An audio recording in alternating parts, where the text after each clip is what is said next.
Scroll ചെയ്ത് പോരെ. ഇപ്പൊ ഒറ്റ മിനിറ്റ് നിങ്ങൾ സ്പെൻഡ് ചെയ്യണമെങ്കിൽ നിങ്ങളുടെ ജീവിതത്തിൽ വളരെയധികം പ്രയോജനപ്പെടുന്ന ഒരു അടിപൊളി അപ്ഡേറ്റ് പറഞ്ഞുതരാം. മറ്റൊന്നുമല്ല, നമ്മുടെ ജിപേയിൽ ഈ അടുത്തിടെ ഇറങ്ങിയ ഒരു പുതിയ അപ്ഡേറ്റിനെ കുറിച്ചാണ് പറഞ്ഞു വരുന്നത്.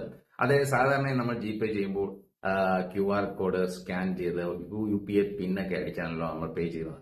ഇനി ഒരു പക്ഷേ നിങ്ങൾ പിൻ നമ്പർ മറന്നുപോയാൽ എന്ത് ചെയ്യും? അപ്പൊ പുതിയ അപ്ഡേറ്റ് അനുസരിച്ച് 5000 രൂപ വരെയുള്ള ഇടപാടുകൾ പിൻ നമ്പർ ഇല്ലാതെയും നമുക്ക് പേ ചെയ്യാൻ പറ്റും. അപ്പോൾ അതെങ്ങനെയെന്നാണ് ഈ ഇന്നത്തെ വീഡിയോയിൽ നമ്മൾ ഡിസ്കസ് ചെയ്യുന്നത്. അപ്പോൾ നിങ്ങൾ വീഡിയോ പൂർണ്ണമായും കാണുക, നിങ്ങളുടെ ഫ്രണ്ട്സിനും കൂടി ഷെയർ ചെയ്യാൻ മറക്കാതിരിക്കുക. അപ്പോൾ വീഡിയോയിലേക്ക് പോകുമ്പോൾ ഇത്തരം വീഡിയോ വീട്ടിലേക്ക് കണ്ട് ഈ അക്കൗണ്ട് ഒന്ന് ഫോളോ ചെയ്യാൻ മറക്കാതിരിക്കുക, നിങ്ങളുടെ ഫ്രണ്ടിനും കൂടി ഷെയർ ചെയ്യാൻ മറക്കാതിരിക്കുക. അപ്പം നമുക്ക് നേരെ വീഡിയോയിലേക്ക് പോകാം. വാ.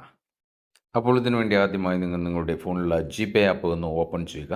ഇത് ഓപ്പൺ ചെയ്തതിന് ശേഷം ഈ വലതു ഭാഗത്ത് മുകളിൽ കാണുന്ന നിങ്ങളുടെ പ്രൊഫൈൽ ഐക്കൺ ഒന്ന് സെലക്ട് ചെയ്യുമ്പോൾ നമ്മളുടെ ഇതേപോലെ പേജിലേക്ക് വരും. ഇവിടെ ബാങ്ക് അക്കൗണ്ട് എന്ന് പറയുന്ന ഓപ്ഷൻ കാണാൻ പറ്റും. അത് ഒന്ന് സെലക്ട് ചെയ്യുക. അത് സെലക്ട് ചെയ്തതിന് ശേഷം ഇവിടെ നിന്ന് ബാങ്ക് അക്കൗണ്ട് ഏതാണോ അത് സെലക്ട് ചെയ്തതിന് ശേഷം ഈ താഴെ ഭാഗത്ത് കണ്ടോ ഒരു പുതിയ ഓപ്ഷനാണ്, അതൊന്ന് സെലക്ട് ചെയ്യുമ്പോൾ നമ്മളുടെ ഇതേപോലൊരു പേജിലേക്ക് വരും.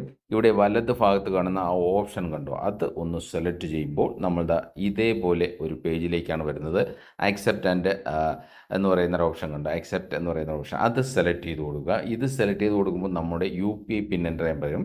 ആ പിൻ എൻ്റർ ചെയ്ത് കഴിയുമ്പോൾ നെക്സ്റ്റ് എന്ന് പറയുന്ന ഓപ്ഷൻ ക്ലിക്ക് ചെയ്യുക. അപ്പോൾ നമ്മുടെ ഫിംഗർ പ്രിൻ്റ് എൻ്റർ ചെയ്യാൻ പറയും. അതും കൂടെ എൻ്റർ ചെയ്ത് കൊടുത്തു കഴിഞ്ഞാൽ ഈ ഒരു ഫെസിലിറ്റി ആക്ടിവേറ്റ് ആയി കഴിഞ്ഞു. ഇനി 5000 വരെയുള്ള ഇടപാടുകളെല്ലാം തന്നെ UPI പിന്നില്ലാതെ ഫിംഗർ പ്രിൻ്റ് ഉപയോഗിച്ച് നമുക്ക് നടത്താൻ കഴിയും. എങ്ങനെയുണ്ട്? അടിപൊളി.